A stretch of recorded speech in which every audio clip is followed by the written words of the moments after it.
क्या फंडामेंटल आपको जीरे का दिख रहा है? ग्राउंड रिपोर्ट क्या है? डिमांड सप्लाई के हालात क्या है? हाँ जी, जीरे के अंदर आपको ये बुलिश ट्रेंड है। जीरे के अंदर लास्ट ईयर से कैरी फॉरवर्ड की कम है और बाजार ये इस भाव से कोई ज्यादा मंदी नहीं हो सकता। लगभग ये समझो इस भाव से 5-6 रुपया करेक्शन आ सकता है, लेकिन ऑल ओवर जो जीरा है वो ऊपर की तरह जाएगा, क्योंकि लास्ट ईयर से कैरी फॉरवर्ड बहुत कम है। नया जो क्रॉप आने वाला है वो 50 लाख के आसपास बैक है, तो वो एक्सपोर्ट की डिमांड, डोमेस्टिक डिमांड सभी बाकी है। आने वाले समय में एक्सपोर्ट की डिमांड भी बढ़ेगी और डोमेस्टिक डिमांड भी पाइपलाइन पूरी तरह खाली है, इसलिए बाजार जो आने वाले 2-3 महीने के अंदर बुलिश ट्रेंड ही रहेगा। ठीक है। सुनील, आपसे जानना चाहूंगा, आप एग्री मार्केट पर रिसर्च करते हैं, आपकी रिसर्च रिपोर्ट जीरे के ऊपर क्या कहती है?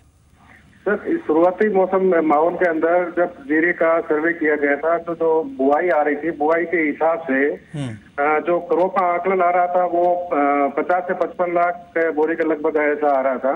लेकिन अभी उतारे की समस्या आ रही है। उतारा काफी जगह बदलते मौसम की वजह से उतारे में समस्या रही है, तो कम उतारे की वजह से ये घटकर 47 लाख 50 लाख बोरी के लगभग प्रोडक्शन रहेगा जीरे का। तो इस वजह से शुरुआत से ही हाजिर बाजार में काफी तेजी का रूप बना हुआ है।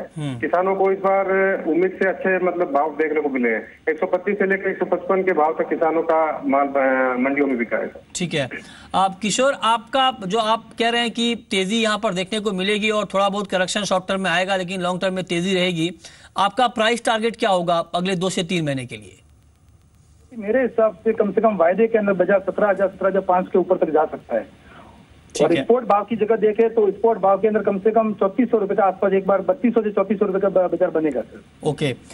सुनील, आपका प्राइस टारगेट क्या होगा? जो लोग ट्रेड करना चाहते हैं जीरे में, क्या उनको 17,000 का टारगेट ध्यान में रखना चाहिए? 17,000 का लेवल आप देख रहे हैं शॉर्ट टू मीडियम टर्म में? मीडियम टर्म में सर 17,000 का टारगेट लेके चला जा सकता है, लेकिन हाल फिलहाल देखा जाए तो 15,000 से 15,800 का रेंज बाउंड लग रहा है जीरा।